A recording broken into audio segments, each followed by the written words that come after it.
చక్కగా రాసి పెట్టించాడు.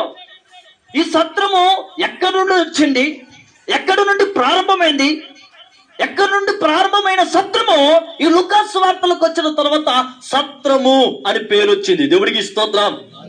హల్లెలూయా, హల్లెలూయా. గమనించండి ప్రియులారా, మీరు ఎప్పుడైనా ఇంటికాడే చదువుకోండి. 2వ సాముయేలు గ్రంథంలో 17వ అధ్యాయంలో అద్భుతమైన విషయాన్ని దేవుడు అక్కడ రాసి పెట్టించాడు.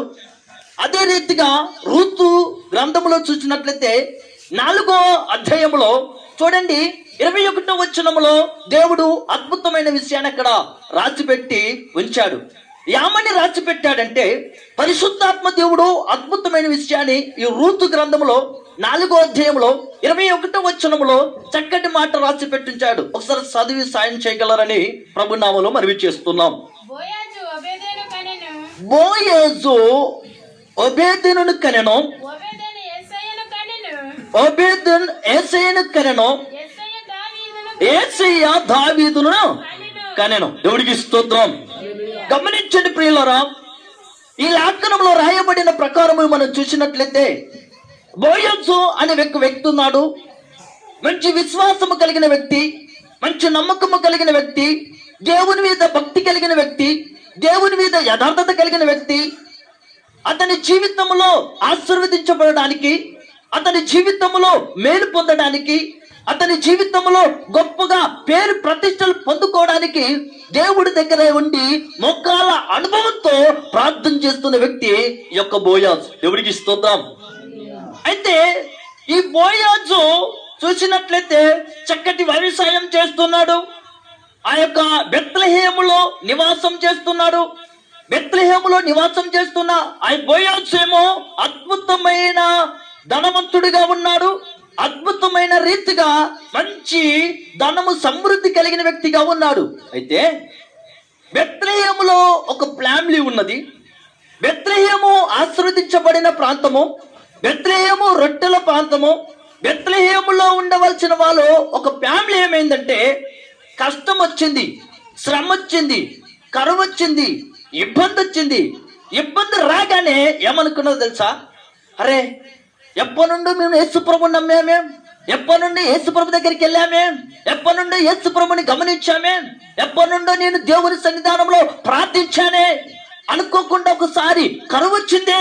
ఈ కరువులో నేను జీవించలేను, ఈ కరువులో నేను బ్రతకలేను, ఈ కరువులో నేను ఉండలేను అని ఒక ఫ్యామిలీ ఏం చేసిందంటే బెత్లెహేముని విడిచి మోయాబు ప్రాంతానికి బయలుదేరి వెళ్ళిపోయింది. ఎవరికి స్తోత్రం.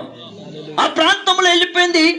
బహుశా అక్కడికి వెళ్ళింది. నేనంట అప్పటిదాకా దేవునితో అంటుకట్టునున్న ఆమె, అప్పటిదాకా దేవుడితో సహవాసం కలిగిన ఆమె, అప్పటిదాకా దేవుడితో మనసు పూర్తిగా ఉన్న ఆమె ఎప్పుడైతే దేవుడి విడిచిపెట్టి దూరం వెళ్ళిందో, ఎప్పుడైతే దేవుని మర్చిపోయి దూరం వెళ్ళిందో, ఎప్పుడైతే దేవుని ఆరాధించడం మర్చిపోయిందో, ఎప్పుడైతే దేవుని గణపరచడం మర్చిపోయిందో, ఎప్పుడైతే దేవుని ప్రార్థించడం మర్చిపోయిందో, ప్రియులారా గమనించండి, ఎప్పుడైతే దేవునికి ఎడబాటైపోయిందో తన జీవితంలో తన భర్తను కోల్పోయింది. ఆ మెమరీ మీకు తెలుసు, ఆ మెమరీ మీకు తెలుసు. నయోమి. ఎవరట?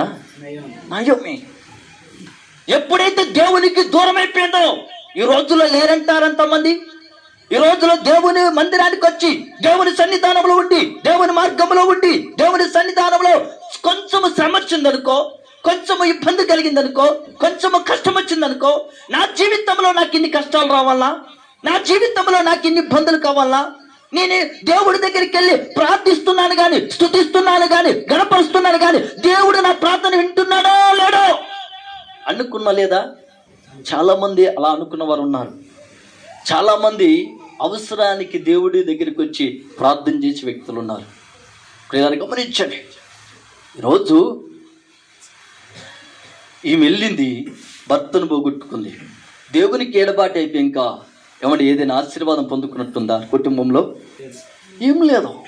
భర్త పోయాడు, 2 కొడుకులు పోయారు, ఉన్న కోడలు వెళ్ళిపోయింది. లాస్ట్కి ఒక కోడలు ఉంది. కోడలు అంటుంది, అత్త నీ దేవుడే నా దేవుడు, నీ జనమే నా జనం.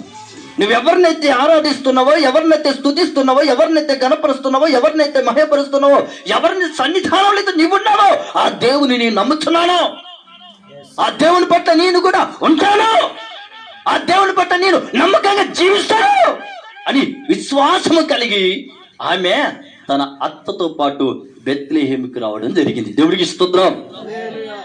ఎక్కడో చెప్పింపబడిన మోయాబు ప్రాంతంలో ఉన్న ఆమె బెత్లెహేం దేశానికి వచ్చింది, బెత్లెహేం ప్రాంతానికి వచ్చింది.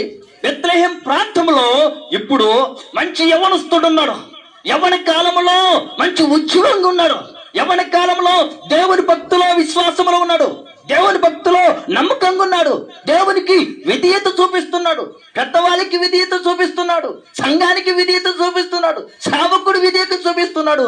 ఆ వ్యక్తి బోయాజ్. దేవుడికి స్తోత్రం. అయితే ఆ బోయాజ్ అండి పొలములో అట్ట రూతు ఏం చేస్తుందంటే పరిగె వేరడానికి వెళ్ళింది.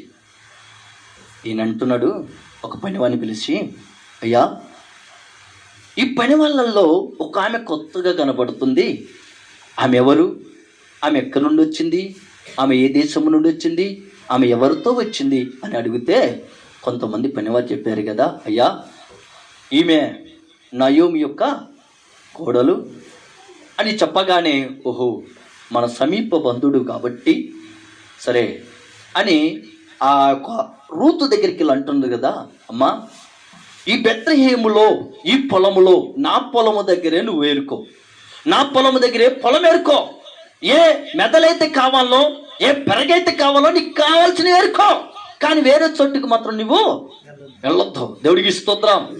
వేరే స్థలానికి మాత్రం నువ్వు వెళ్ళొద్దు అంటున్నాడు. గమనించండి, దైవజనులు ఏమంటారు తెలుసా, ఇదిగో నువ్వు పొలములోకి రా, నీ పొలములో పని చేయి, నీ సంఘంలోకి రా, నీ సంఘంలో కష్టపడు, నీ సంఘంలో ఉపవాసం ఉండు, నీ సంఘంలో ప్రార్థన చెయ్యి, నీ సంఘంలో కన్నీరు కార్చో, నీ అవసరత ఏది తెలియదో దేవుని దగ్గర ఉండి కన్నీరు కార్చి బలిపీఠం దగ్గర ఉండి, యేసయ్యా నా హృదయంలో నీ మంటను కుమ్మరించో, యేసయ్యా నా హృదయంలో నీ ఉంట చాలు అని ప్రార్థన చేయి, నీ జీవితంలో గొప్ప కార్యం చేస్తాడు.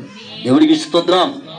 అయితే గమనించిన ప్రియులారా, ఎప్పుడైతే ఈ రూతును చూసిన ఈ బోయాజు ఇప్పుడు కొత్త ఇంటిని నిర్మించాడు రాతితో, ఆ రాతితో కొత్త ఇంటిని నిర్మించి కొంతమంది లోకములో ఉన్న ప్రజలను పిలిచి, అయ్యా ఈమెకు న్యాయం చేయమని అడిగినప్పుడు అవతలి వ్యక్తి ఆ న్యాయము చేయనప్పుడు ఆ న్యాయము గురించి ఈయనే పోరాడి జయించి ఆ రూతుని వివాహం చేసుకున్నాడు బోయాజ్. ఎవరికి స్తోత్రం. నేను అనేది ఏంటంటే, నువ్వు పాపములో ఉన్నవా, శాపములో ఉన్నవా, బంధకములో ఉన్నవా, ఇబ్బందులో ఉన్నవా, చెప్పలేని రోధన చేత నువ్వు ఉన్నావా, సేమ్ సమస్యలో రూతుంది. భర్త పోయాడు, మరిదిపోయాడు, ఉన్న చెల్ల విడిచిపెట్టి వెళ్ళిపోయింది, ఏం చేయాలో తెలియని దిక్కు స్థితిలో ఉన్నది, ఎవరు ఆదరించే పరిస్థితిలో లేదు. ఆ పరిస్థితిలో బోయాజు ఆమెను చూచాడో, బోయాజు ఆమెను చేర్చుకున్నాడు. ఎప్పుడైతే ఆమెను ఆదరించాడో ఇప్పుడు ఆమెను వివాహము చేసుకున్నాడు. దేవుడికి స్తోత్రం. ఏం చేసుకున్నాడమ్మా? వివాహం. గమనించండి, పాత ఇల్లుని విడిచిపెట్టాడు, పాత ఇంటిని విడిచిపెట్టి కొత్త ఇంటిలో కాపురం పెట్టాడు.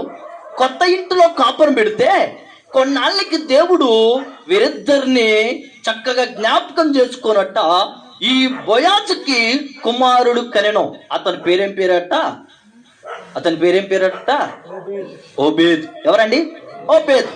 ఇప్పుడు బెత్లెహేములో బోయాజు సంపాదించిన ఆస్తికి, బెత్లెహేములో బోయాజు సంపాదించిన డబ్బుకి, ఆ యొక్క బోయాజు ఎన్ని పొలాలైతే సంపాదించాడో, ఎంత బిల్డింగ్లు అయితే కట్టాడో, ఎన్ని ఇళ్ళు అయితే కట్టాడో, ఏమండి ఇప్పుడు మనకి సపోజ్గా ఒక పాత ఇల్లు పక్కన ఉంటుంది, పక్కన ఇంకో కొత్త ఇల్లు ఉంది.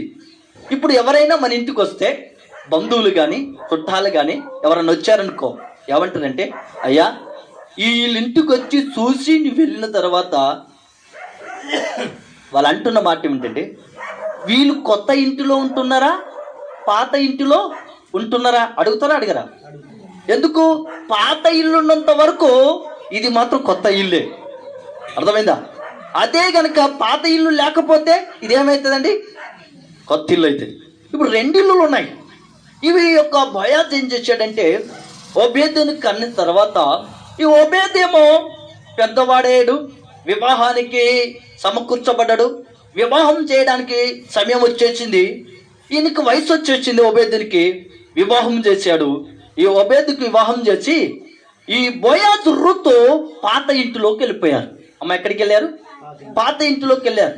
పాత ఇంటిలోకి వెళ్తూ ఏమన్నాడంటే, ఓబేదున్, మా దాదా ఏదైతే నాకు ఇచ్చాడో, నేనేదైతే సంపాదించినో నా కొడుకుగా నా ఆస్తికి, అంటే బెత్లెహేములో ఉన్న ఆస్తికి అంతటికి వారసుడు ఎవరిప్పుడు? ఓబేదు. అలాగే ఓబేదును కూడా పెద్దోడయ్యాడు, వివాహం చేసుకున్నాడు. ఆ ఓబేదును కూడా దేవుడు జ్ఞాపకం చేసుకున్నాడు. దేవుడు జ్ఞాపకం చేసుకొని ఓబేదేముడికి ఇంకో కుమారుడు పుట్టాడట. ఆయన పేరట యేసయ్య. ఎవరట? యేసయ్య. యేసయ్య అనే వ్యక్తి పుట్టాడు. సేమ్ ఇప్పుడు బోయాజు వెళ్ళిపోయాడు పాత ఇంట్లో. ఇప్పుడు ఈయన కూడా అంటున్నాడు, తెలుసా, యేసయ్య మా నాన్న ఇచ్చాడు ఆస్తి. ఏమిచ్చాడు? మా నాన్న ఆస్తి ఇచ్చాడు, సంపద ఇచ్చాడు. ఈ బెత్లెహేము అంతటిలో ఏం సంపాదించున్నో వాటన్నిటికీ ఇదిగో నువ్వే వారసుడివి, కాబట్టి నేను నీకు ఇస్తున్నానయ్యా అని ఓబేదేమో యేసయ్యకు అప్పచెప్పాడు. ఈయనపై ఇప్పుడు ఎక్కడికి వెళ్ళిపోయాడు? పాత ఇంటిలోకి వెళ్ళిపోయాడు. రాతి ఇల్లు కొత్త ఇంటిలో కాపురం ఉంటున్నారు వీళ్ళు. రాతి ఇల్లు కొత్త ఇంటిలో కాపురం ఉంటున్నప్పుడు దేవుడు జ్ఞాపకం చేసుకొని చక్కటి గర్భఫలాలు ఇస్తున్నాడు. ఇప్పుడు యేసయ్య కూడా వివాహం సమయం వచ్చింది, వివాహం చేసుకున్నాడు. అతనికి కూడా కుమారుడు పుట్టాడు. అతని పేరేం పేరట? దావీదు. దేవుడికి స్తోత్రం. గమనించండి ప్రియులారా, ఈ దావీదు పుట్టి పెరిగి పెద్దవాడయ్యే లోపుకి దావీదు పురానికి రాజు అయిపోయాడు. దావీదు, చప్పలు కొట్టండి. ఏమైపోయాడు? దావీదు పురానికి రాజు అయిపోయాడు ఈ యొక్క దావీదు. ఇప్పుడు యేసయ్య ఏమనుకుంటున్నాడు తెలుసా? అరే, మా నాన్న దగ్గరకి ఏమో బోయాజు సంపాదించిన ఆస్తి ఎవరికి ఇచ్చాడు? ఓబేదేముకి ఇచ్చాడు. ఓబేదేముకి ఇచ్చిన ఆస్తి యేసయ్యకి ఇచ్చాడు. అంటే ఇప్పుడు నేను సంపాదించిన ఆస్తి, ఈ బెత్లెహేములో అంతటికి సంపాదించిన ఏ ఆస్తులుకున్నాయో వాటన్నిటికి వారసుడు ఎవరంటే ఇప్పుడు దావీదు. ఎవరట? దావీదు. గమనించండి ప్రియులారా, దావీదుకి ఈ బెత్లెహేములో ఉన్న ఆస్తంతా అప్పచెప్పే టయానికి దావీదు బెత్లెహేములో లేడు. ఎక్కడికి వెళ్ళాడంటే దావీదుపురంలోకి వెళ్ళాడు. అంటే ఇప్పుడు దావీదు రాజు అయిపోయాడు. ఏమైపోయాడు? రాజు పల్లెటూరులో ఉంటాడా? రాజు పల్లెటూరుకి వస్తాడా? రాజు పల్లెటూరుని ఇష్టపడతాడా? ఇష్టపడడు. కాబట్టి దావీదు ఎక్కడ ఉన్నాడంటే బెత్లెహేముని విడిచి దావీదుపురంలోకి వెళ్ళాడు. దావీదుపురంలోకి వెళ్తే ఇప్పుడు దావీదుపురములో ఉన్న దావీదుకి పుట్టినోళ్ళకి ఏం అప్పచెప్పాలి? బెత్లెహేములో ఉన్న వాటిని అప్పచెప్పాలి. కానీ అదేంటో దావీదుకి పుట్టిన వాళ్ళకి ఒక్కరికి కూడా అప్పచెప్పలేదట. ఎందుకంటే దావీదు రాజయ్యాడు, రాజ్యమేలాడు, రాజ్యాన్ని పరిపాలిస్తున్నాడు. ఇశ్రాయేలు ప్రజల్ని పరిపాలన చేస్తున్న టైంలో దావీదుకు పుట్టిన సొంత కొడుకులే అబిషలోము తిరుగుబాటు చేశాడు. అబిషలోము తిరుగుబాటు చేసి దావీదును చంపడానికట పరిగెత్తాడు. దావీదేమో, ఏం రాజు బాబు, ఈ రాజరికంలో ఉంటే వీడే నన్ను చంపడానికి వచ్చాడు. ఎవడు? సొంత కొడుకే. ఎవరండి? బైబిల్ ఒక మాట ఉంది, నేను మంచివాడైనందుకు నీకు కడుపు మంటగా ఉన్నదా అంటది. ఏంటట? నేను మంచివాడైనందుకు నీకు. అది కూడా ఒక టైటిల్. దేవుడికి స్తోత్రం. గమనించండి, దావీదు మంచోడైపోయాడు, కొడుకుకేమో మంట వచ్చింది, కోపం వచ్చింది. మా నాన్నని ఏదాగైనా రకంగా చంపాలి అనుకున్నట్టుమే దావీదు ఏం చేశాడంటే పరుగున అరణ్యంలోకి వెళ్ళిపోయాడు. అరణ్యంలోకి వెళ్ళిన దావీదుతో పాటు కొంతమంది సైనికులు వెళ్ళారు, కొంతమంది శతాధిపతులు వెళ్ళారు, కొంతమంది వ్యక్తులు వెళ్ళారు. కానీ తినడానికి ఏం లేదు, ఉండడానికి సరైన ఇల్లు లేదు, పండుకోవడానికి సరైన స్థలము లేదు. అయితే వీటన్నిటిని గమనించిన ఒక దైవజనుడు చక్కగా ఆలోచించాడు. అదే 2వ సమూయేలు గ్రంథంలో 17వ అధ్యాయంలో 28, 29 వచనాల్లో రాయబడి ఉంటుంది. అతని పేరేంటి బర్జిల్లాయ్. ఎవరట? బర్జిల్లాయ్. ఈ బర్జిల్లాయ్ ఏం చేశాడంటే ఒకసారి చదవండి బైబిల్ గ్రంథంలో. ఏం చేశాడంటే రాజును చూసిన వ్యక్తి, రాజ్యాన్ని పరిపాలించిన వ్యక్తి ఇప్పుడు అగాధంగా ఉన్నాడు, ఏం లేని పరిస్థితిలో ఉన్నాడు. అతనికి ఏదో ఒక సాయం చేయాలనే ఆశపడ్డాడు బర్జిల్లాయ్. 28వ వచనంలో అరణ్యమందు జనులు అలసిన వారై ఆకలి కొని, అరణ్యములో అలిసిపోయారు, ఆకలితో గొని ఉన్నారు, దప్పుకొని ఉన్నారని తలంచి ఏంటట పరుపును పాత్రను దేవుడికి స్తోత్రం. ఎవరటీనా? బర్జిల్లాయ్. ఎవరట? బర్జిల్లాయ్. బర్జిల్లాయ్ ఎవరి అవసరతల గురించి ఎరిగాడో తెలుసా? రాజు యొక్క అవసరతల గురించి. సంఘంలో సంఘ బిడ్డలో సేవకుడు అవసరతలు ఎరిగి ఉండాలి. సేవకుని యొక్క లక్షణాలు ఎరిగి ఉండాలి. సేవకుడు కష్టపడుతున్నాడా? సేవకుడు తింటున్నాడా? సేవకుడు ఉపవాసం ఉంటున్నాడా? సేవకుడు ఏ రీతిగా ఉంటున్నాడు? సేవకుడు ఎంత బాధపడుతున్నాడు? సేవకుడు కన్నీరు కార్చి ప్రార్థిస్తున్నాడు. సేవకుడికి ఎక్కడి నుండి వస్తున్నదని ఆలోచించే జ్ఞానము సంఘములోకి రావాలి. దేవుడికి స్తోత్రం. ఇప్పుడు రాజ్యమో పారిపోయాడు. రాజు దగ్గరికి రావడానికి వ్యక్తులు ఎవరు లేరు. ఇప్పుడు ఒక దైవజనుడు ఆలోచిస్తున్నాడు, ఒక యాజకుడు ఆలోచిస్తున్నాడు. ఏం ఆలోచిస్తున్నాడు తెలుసా? పాపం, ఇశ్రాయేలు రాజు అరణ్యములో పారిపోతున్నాడు, తినడానికి భోజనం ఉన్నదో లేదు. ఉదాహరణకి నేను ఒక ఎగ్జాంపుల్ చెప్తాను. నేను కొత్తగా అంటే సేవ పరిచర్యలోకి వచ్చే ముందు, పరిచర్యలోకి వచ్చా ఒక సంవత్సరం తర్వాత పరిస్థితి బాగలే, ఇంట్లో పరిస్థితి బాగలే, సంఘంలో పరిస్థితి బాగలే, సంఘంలో ఎవరిని అడగలేని పరిస్థితి, ఏదైనా మోకారించి ప్రార్థన చేయడం పడుతుంది. అయితే ఇంకా లాభంలే, సంఘం ఏమనుకున్నా పర్వాలే, గ్రామస్తులు ఏమనుకున్నా పర్వాలే. నేను అనుకున్నా కారేది పట్టుకొని మొత్తానికైతే పనికి మాత్రం పోవాలి. రెండోది వీళ్ళు కాపాడకూడదు, వేరే మండలానికి వెళ్ళి ఆడ పని చేసి సైలెంట్గా వచ్చి మళ్ళీ యథావిధిగా ఉండాలి అనుకున్నా. ఒకరోజు తయారు చేసుకున్నా, చిన్నగా రోడ్ ఎక్కిన. ఈ లోపుకి ఒక విశ్వాస ఫోన్ చేసి, అయ్యగారు ఎక్కడా అంటే, అమ్మా అలా చోటున్నా, నాకు ఎమ్మటి కడుపు నొప్పులు వస్తాను దగ్గర వచ్చి మీరు ప్రార్థన చేస్తారా చేయరన్నారు. నేను అనుకుంటాను ఉండి ఇప్పుడే పనికి పోవాలనుకుంటే ఏమొచ్చింది?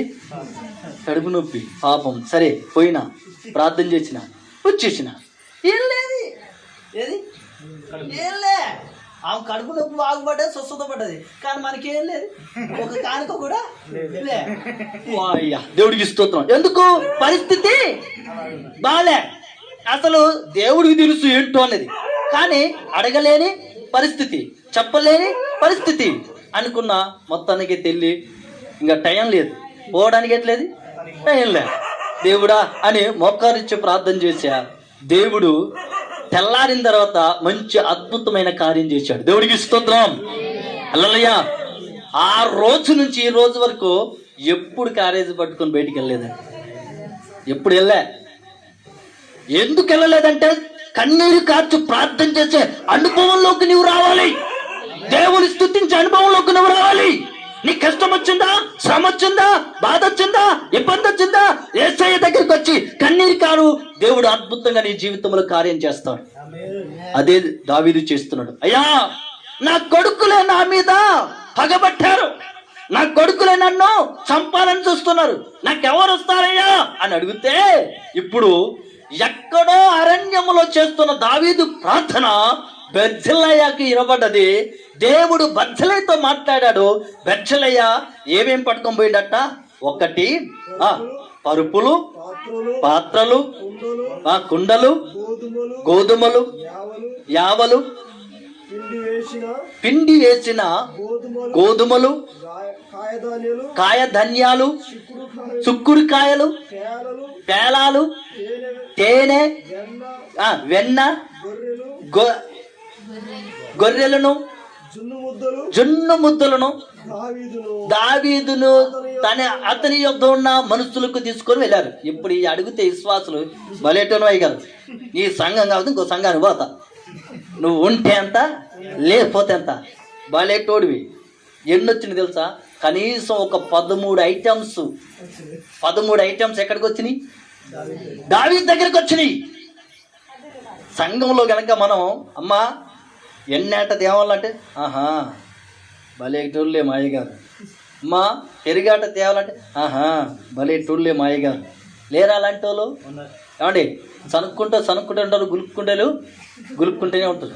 అనేటోడు అంటూనే ఉంటాడు, ఎదిగేటోడు ఎదుగుతూనే ఉంటాడు. దేవుడికి స్తోత్రం. ఇవ్వటం వల్ల ఆశీర్వదించబడతాం, ఇవ్వటం వల్ల నీకు మేలు జరుగుతుంది, ఇవ్వటం వల్ల నీ కార్యము అద్భుతంగా చేయబడతాం. అయితే ఈ మాట ఎందుకు చెప్పానంటే వినండి. ఇప్పుడు దావీదు అడిగాడా? అడగలే. దావీదు ఎవరికి ప్రార్థన చేశాడు? దేవుడికి ప్రార్థన చేశాడు. మనమే కనుక ఒక మనిషి దగ్గరికి వెళ్ళి ఏదైనా అడిగామనుకో, వచ్చే వారం ఇస్తున్నాను వెళ్ళి ఇస్తావా ఇవ్వవా అంటాడు. అదే దేవుడి దగ్గర అడిగితే ఎవడు మనని అడగడు. ఎందుకు అడగడు? మనం ఎక్కడమా మన పరమ తండ్రి దగ్గర అడుగుతున్నాం కాబట్టి మన అవసరతలన్నీ దేవుడికి తెలుసు. దేవుడికి స్తోత్రం. అయితే గమనించండి ప్రియులారా, ఇప్పుడు ఈ యొక్క దావీదు దగ్గరికి వచ్చినప్పుడు ఈ 13 ఐటమ్స్ని పట్టుకొని వచ్చినప్పుడు ఏ అవసరతలో ఉన్నాడో, ఏ పరిస్థితుల్లో ఉన్నాడో దావీదు ఎరిగి అభిషేలోము చనిపోయిన తర్వాత మరలా ఆయన దావీదుపురానికి వెళ్ళినప్పుడు 19వ అధ్యాయంలో 27, 28 వచనాలు లాస్ట్ వచనాలు చదివితే ఇదే 2వ సామ్యుయేలు గ్రంథంలో ఏముంటుంది తెలుసా? బెత్లెహేయ దగ్గరికి వెళ్తాడు దావీదు. బెత్లెహేయ దగ్గరికి వెళ్ళి ఏమంటాడు తెలుసా? బెత్లెహేయ, నీ వయసు ఎంతైనా పర్వాలే, నువ్వు ముసలోడుగున్నావు పర్వాలే, కానీ నేను చూస్తాను. నీకు రాజరికం కావాలా ఇస్తా, రాజ్యం లేదని కావాలా ఇస్తా, డబ్బు కావాలా ఇస్తా, ధనం కావాలా ఇస్తా, ఒకవేళ ఏదంటే సరే అది ఇస్తానని దావీదు ఒప్పందం చేసుకుంటా ఉంటాడు. ఎవరి దగ్గర? బెత్లెహేయ దగ్గర ఒప్పందం చేస్తే బెత్లెహేయ ఏమంటాడంటే, అయ్యా నేనేమో 80 సంవత్సరాలు 70 సంవత్సరాలు, ఒకవేళ నీతో వస్తే సంగీతములో నువ్వు వినిపించిన ఆ సంగీతం నా చెవిలో పడ్డా అది వినబడదే, ఒకవేళ మంచి రుచికరమైన ఆహారం పెట్టినా ఆ రుచి ఏంటో నాకు తెలియదే, కాబట్టి నేను నీ దగ్గర రాలేనయ్యా, నీ దగ్గర నేను ఉండలేనయ్యా, నేను నా స్వజనము ఎక్కడైతే ఉన్నారో అక్కడే ఉంటాను, అక్కడే బ్రతుకుతాను, అక్కడే పోతానని చక్కగా దావీదుతో బెత్లెహేయ మాట్లాడుతూ బెత్లెహేయ ఏమంటాడంటే, ఇదిగో నువ్వు నాకేదైనా చేయాలనుకుంటున్నావా, నువ్వు నాకేదైనా మంచి కార్యం చేయాలనుకుంటే నాకంటూ ఒక కుమారుడు ఉన్నాడు, ఆ కుమారుడికి నువ్వు ఇవ్వమని అక్కడ వాగ్దానం ఇచ్చాడు. దేవుడికి స్తోత్రం. ఆ కుమారుడి పేరేం పేరని? కింహామ్. ఎవరట? కింహామ్. చూడండి బైబిల్లో ఉంది. చదవండి ఒకసారి 2వ సామ్యుయేలు గ్రంథంలో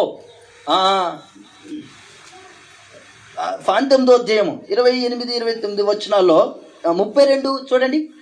32 వచనం. బర్జిల్లై 80 సంవత్సరముల వయసు కలిగి ముసలవాడయుండి అతడు అధిక ఐశ్వర్యవంతుడు గనుక రాజు మహానయములో ఉండగా అతనికి భోజన పదార్థములు పంపుచు వచ్చిన యెరూషలేములో నా యొద్ద, అంటే దావీదు అంటున్నాడు, యెరూషలేములో నీవు నా యొద్ద ఉండడానికి భోజనం పెడతాను, సంపద ఇస్తాను, ఆస్తి ఇస్తాను, ఏదంటే అది నీకు ఇస్తాను అని చక్కగా దావీదు ఏం చేస్తున్నాడట? ఒప్పందం చేసుకుంటూ ఉన్నాడు. దేవుడికి స్తోత్రం. తర్వాత నీవు నాతో కూడా నది దాటవలనని చెలవీయగా బర్జిల్లై యెరూషలేములో వచ్చుటకు నాకు ఇక్కనే దినములను బ్రతకబోదునేమో అని. ఎన్నట? 80 ఏళ్ళు అయ్యను. గుర్తింపగలనా? చూడండి, అన్నపానముల గురించి అంటున్నాడు, రుచుల గురించి అంటున్నాడు. నువ్వు నాట్యం చెప్పినా కూడా, నాట్యం చేసినా కూడా చూడడానికి నా కళ్ళు లేవు.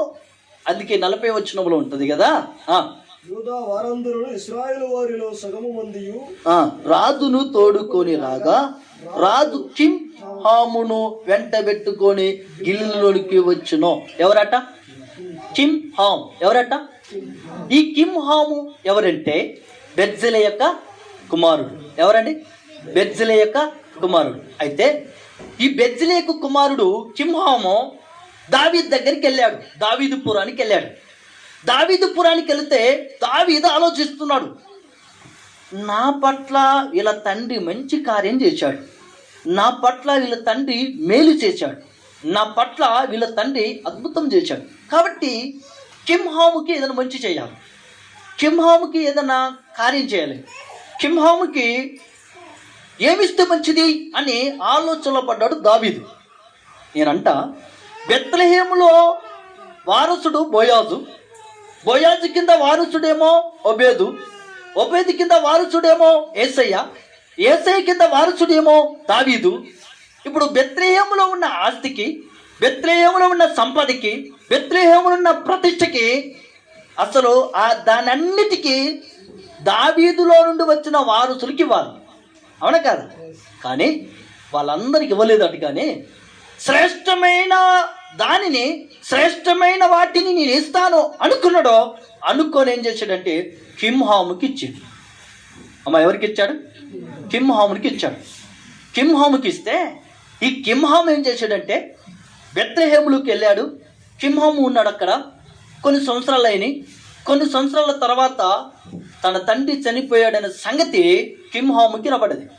కింహాము ఏమనుకుంటున్నాడంటే, అరే నీ దావీదు సంపాదించిన ఆస్తికి ఈ బెత్లెహేములో నన్ను పెట్టాడు, ఒకవేళ నేను ఈ స్థలమును ఇచ్చి నేను నా కన్న తండ్రి దగ్గరికి వెళితే మళ్ళీ తిరిగి వస్తానో రాను, కాబట్టి నేనేం చేయాలి, ఈ ఆస్తికి ఎవరు పెట్టాలి, ఈ ఆస్తిని ఎవరు పేరు పెడితే బాగుంటుంది, ఏం చేస్తే బాగుంటుంది అని కింహాము ఆలోచించి ఏం చేశాడంటే, ఇప్పుడు 41వ అధ్యాయము ఇర్మీయాలో లాస్ట్ వచనం 18వ వచనంలో లాస్ట్ వచనంలో ఉంటుంది కదా, బెత్లెహేములో అని అక్కడ గలిలయ కింహాములో దిగిరి అని ఉంటుంది. దేవుడికి స్తోత్రం.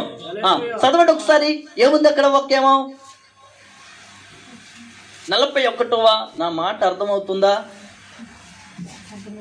అర్థమవుతుందా వ్యర్థమవుతుందా? అర్థం కాకపోతే ఇంతసేపు చెప్పింది వ్యర్థమే అన్నా, అవును కదా? ఓకే. 41వ అధ్యాయం 18వ వచనం, లాస్ట్ వచనం. బెత్లెహేములో అప్పుడు నెహద్య కుమారుడైన కిందికి రండి, లాస్ట్ వచనం. అందులో అదే వచనంలో 18వ వచనంలో లాస్ట్ చరణం, లాస్ట్ ఒక లైన్. పుస్తకం పేరు చెప్పండి. ఇర్మీయా 41. అదే అదే చదివేది అదే, కానీ లాస్ట్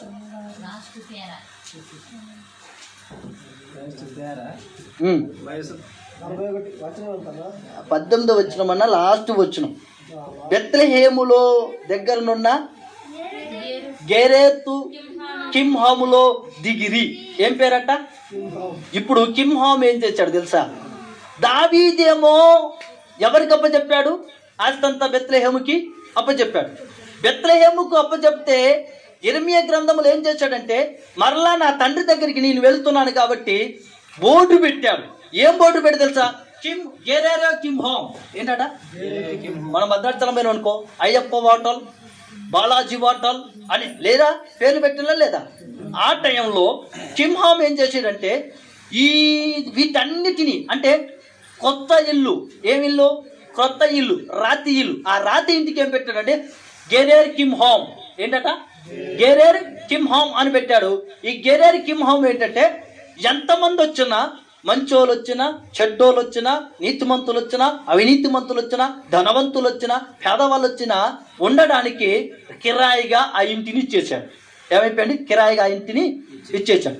ఇది లూకాసు వార్త దగ్గరికి వచ్చి, ఇంకా అంటే క్రొత్త నిబంధనలోకి వచ్చిన తర్వాత ఈ గెరారి కింహాం ఏమైపోయిందంటే సత్రముగా మార్చబడింది. అమ్మా ఎలా మార్చబడి? సత్రముగా మార్చబడి. సత్రముగా మార్చబడ్డప్పుడు అసలైన వారసుడు వచ్చాడు, నిజమైన వారసుడు వచ్చాడు, ఆశ్చర్యకరుడు వచ్చాడు, ఆలోచనకర్తడు వచ్చాడు, నిత్యుడికి తండ్రి వచ్చాడు. బెత్లెహేముకు నిజమైన వారసుడు వస్తే వారసుడికే ఇల్లు లేదు. ఎవరికి ఇల్లు లేదు? వారసుడికే ఇల్లు లేదు. వారసుడు వచ్చాడుగా. ఇదిగో దావీదు పురము నుంచి మొదలుకొని బెత్లెహేము నుంచి ఆ ప్రాంతానికట్ట యేసేపు, దావీదు వంశము నుంచి వచ్చిన యేసేపు మరియ గర్భంతో ఉన్నప్పుడు 7వ వచనములో ఆ సత్రములో వచ్చినప్పుడు ఏం జరిగిందట? స్థలము లేదు. ఎవరికి స్థలం లేదు? యేసుక్రీస్తుకి. అంటే నిజమైన వారసుడు సత్రముకు వచ్చినప్పుడు స్థలము లేదు. స్థలము లేదు కాబట్టి ఈయనను చూడండి, ఒక మాట ఉంటుందండి యోబు గ్రంథంలో 36వ అధ్యాయంలో లాస్ట్ చరణం ఏమని రాయబడి ఉంటుందంటే, చక్కటి మాట 36 లాస్ట్ వచనం ఏమని రాయబడి ఉంది చూడండి ఒకసారి. యోబు గ్రంథము 36 లాస్ట్ వచనం. ఆయన గర్జనము అంటే ఆయన స్వరము, ఆయన గర్జనము, ఆయన మాట ఆయన ప్రసిద్ధి చేయబడుతున్నది. అంటే దేవుని రాకడ పుడుతున్నాడనే సంగతి ప్రసిద్ధి చేయబడుతున్నది. తను వచ్చుచున్నాడనే సంగతి చప్పలు కొట్టండి. మొట్టమొదటి మనుషులు తెలియదట, ఎవరికో తెలిసిందట? పశువులకు. అందుకే అనుకుంటా బహుశా ఇక్కడ రాసిన అంటే ఈ యొక్క ప్రవచనము నెరవేర్పు ఎక్కడ వెళ్ళిపోయిందట? పశువుల తొట్టులోకి యేసు ప్రభు వెళ్ళాడు. పశువుల తొట్టులోకి వెళ్ళుచున్నప్పుడు ఇప్పుడు ఆ ప్రవచనము నెరవేర్చబడ్డ ఆ ప్రవచనము పశువుల తొట్టులోకి వెళుతుంది. ఆ తొట్టులో వెళ్ళిన యేసుని చూచాడు. యేసు క్రీస్తు జన్మించడం జరిగింది. యేసు అంటే రక్షకుడు, క్రీస్తు అంటే అభిషక్తుడు. యేసు నీ పాప ప్రాయశ్చిత్తము కొరకు వచ్చాడు. యేసు నీ జీవితంలో ఉదయించాలని వచ్చాడు. యేసు నిన్ను మార్చడానికి వచ్చాడు. యేసు నీ జీవితంలో గొప్ప అద్భుతముగా ఉండాలని వచ్చాడు. ఇదిగో నిజమైన క్రిస్మస్ ఏంటంటే యేసుని నా హృదయములో ఎప్పుడైతే చేర్చుకుంటావే అప్పుడే నిజమైన క్రిస్మస్. దేవునికి స్తోత్రం, హల్లెలూయా. అందుకే గమనించండి ప్రియులారా, నేను అంటేది ఏంటంటే ఇప్పుడు సత్రము అంటే ఏమిటి అనేది మనకు అర్థమైంది. అర్థమైందా? వ్యర్థమైందా? అర్థమైంది. సత్రం అంటే ఏమిటి? కింద వచనంలో ఒక మాట రాయబడి ఉన్నది ఏంటంటే 8వ వచనం. 8వ వచనంలో ఏమని రాయబడి ఉన్నదంటే, లూకాసు వార్త, ఆ దేశములో కొందరు గొర్రెల కాపర్లు పొలములో ఉండి రాత్రివేళ తమ మందను కాచుకొనుచుండగా ప్రభుదూత వారి ఎద్దుకు వచ్చి నిలుచును. సార్ టైం అయినా ఏం కాదు కదా? ఓకే, దేవుడికి స్తోత్రం. నాకు టైం చెప్పలే మీ అయ్యగారు. ఓకే, నేను అనే ప్రశ్న ఏంటంటే, గొర్రెల కాపర్ల దగ్గరే దేవదూత ఎందుకు ప్రత్యక్షం అవ్వాలి? అర్థమైందా? చదివాం కదా వాక్యం. ఏంటి? గొర్రెల కాపర్ల దగ్గరే దేవదూత ఎందుకు ప్రత్యక్షం అవ్వాలి? అంతాపురంలో అవ్వచ్చు కదా, ఆ యొక్క బెత్లెహేములో అవ్వచ్చు కదా, దావీదుపురంలో అవ్వచ్చు కదా. ఎక్కడ అవుతుందట? గొర్రెల కాపర్ల దగ్గరే. గొర్రెల కాపర్లు ఏం చేస్తున్నారట? మందను కాయుచున్నారు. హల్లెలూయా. అమ్మా, ఏం కాయుచున్నారు? మందను కాయుచున్నారు. మంద అంటే మీరు కాదండోయ్, గొర్రెల మంద. ఏం మంద? గొర్రెల మంద. మీరు ఇట్టేనానుండి అయ్యగారు. మా అయ్యగారు అప్పటికి మళ్ళీ ఇటే దిగుతారు. ఏడు తిప్పినా, ఏడు దన్నినా, ఏ రాయితో కొట్టినా, ఏ బండకేసి కొట్టినా మురికి మాత్రం పోవాలి. ఏం కాల? మురికి మాత్రం పోవాలి. అంతేగాని గుడ్డీలకు బొచ్చుని ఎంత ఉతకండి, నలుపే కానీ తెలుపు మాత్రం మీరు ఎంత చెప్పండి అయ్యగారులో, నేను ఎచ్చినే ఉంటాం కానీ మారనంటే వరకు నీ కర్మ. అవునా కదా? అవునా కదా? కాబట్టి ఇప్పుడు చూడండి, గమనించండి ప్రియులరా, ఈ గొర్రెల కాపర్ల దగ్గర ఎందుకు ప్రత్యక్షమైంది ఎప్పుడైనా ఆలోచించారా? అరే, దేవదూత ఒకవేళ ప్రత్యక్షం అవుతే మరియమ్మ దగ్గరైనా ప్రత్యక్షం అవ్వచ్చు, యేసేపు దగ్గరైనా ప్రత్యక్షం అవ్వచ్చు, లేకపోతే అంతాపురంలో ఉన్న రాజుల దగ్గరైనా పత్రికం అవ్వచ్చు, లేదంటే ఇదిగో సత్రం దగ్గరికి వెళ్ళి అందరూ అక్కడ, సత్రం అంటే చాలా మంది వచ్చారు జనాభా లెక్కల కోసం, అక్కడ కూడా ప్రత్యక్షం అవ్వచ్చు. కానీ ఎక్కడ ప్రత్యక్షం అవ్వలేదట, ఎడగెళ్ళిందట, డైరెక్ట్ గా గొర్రెల కాపర్ల దగ్గరికి వెళ్ళి అక్కడే ప్రత్యక్షమైంది. దేవుడికి స్తోత్రం. వినండి ప్రియులారా, దేవుడి వాక్యం ఏమని చెబుతుందంటే, మీరు ఎప్పుడైనా ఇంటికి ఆడ చదువుకోండి, లేవియ ఖండంలో 2వ అధ్యాయం కానీ 4వ అధ్యాయం కానీ 5వ అధ్యాయం కానీ 6వ వచనంలో మొత్తం బలి గురించే ఉంటాయి.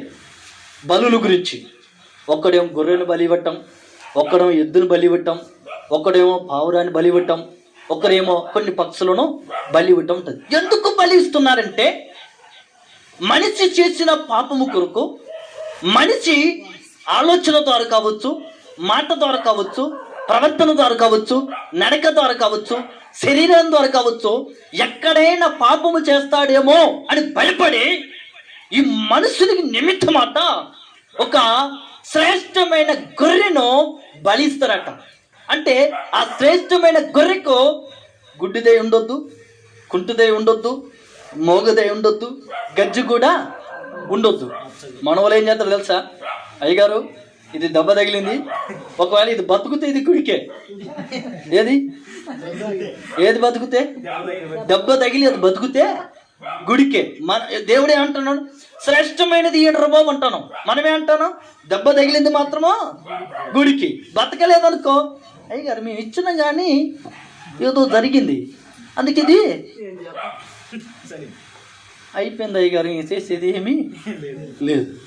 ఇలాంటి యొక్క ఆలోచనలు కూడా ఉంటాయి కొంతమంది విశ్వాసులల్లా పిశాసులకి. అంతే, వీళ్ళు కాదండు, వీళ్ళు మంచోలే. విశ్వాసులల్లా పిశాసులు ఉంటారు కొంతమంది. ఎందుకు చెప్తున్నా తెలుసా ఈ మాట?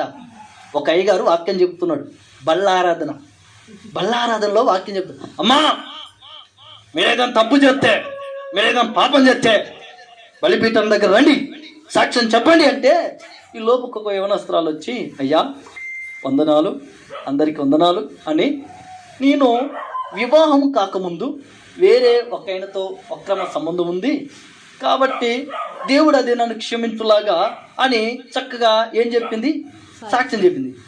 విన్నోళ్ళు మంచోళ్ళు ఉంటలా, విశ్వాసం మంచోళ్ళు ఉంటలా. ఇలా ఒక పిశాసు ఉంది, ఆ పిశాచి అరే తమ్ముడు అని వెళ్ళింది. ఎక్కడికి వెళ్ళింది? తమ్ముడు అని వెళ్ళింది. ఏంటక్క అంట, అరే నీకు తెలుసా, అరే నీ వివాహం చేసుకోక ముందట ఆ అమ్మాయి ఇంకో వేరే వాడితో సంబంధం ఉందటరా అని చక్కగా ఎవరు చెప్పింది? వాడు వచ్చిండు, ఏం ధనుడు ధనుడు. వీళ్ళిద్దరు కలిసి పోలీస్ స్టేషన్కి వెళ్ళింది. పోలీస్ స్టేషన్ కేసు ఏమో పాస్టర్ గారి మీద పడ్డది. ఎవరి మీద? పాస్టర్ గారి మీద. ఎస్ఐ గారు పిలిచిండు, పాస్టర్ గారి ముందు పెట్టి, ఇప్పుడు చెప్పమ్మా. అదేం లేదు అయ్యగారు, మా అయ్యగారు సంఘంలో చెప్తావా అని ఒకటే అడిగాడు. అందుకే నేనేం చెప్పినా, ఉన్నది మొత్తం చెప్పిన అయ్యగారు, నాకేం తెలుసు ఇట్లా జరుగుద్దని అన్నది. ఏమైపోయింది? అయ్యగారు, ఏమయ్యా పాస్టర్ గారు, చెప్పు అన్నావు కదా, నీ పరిస్థితి ఏమైంది? అవునా కదా?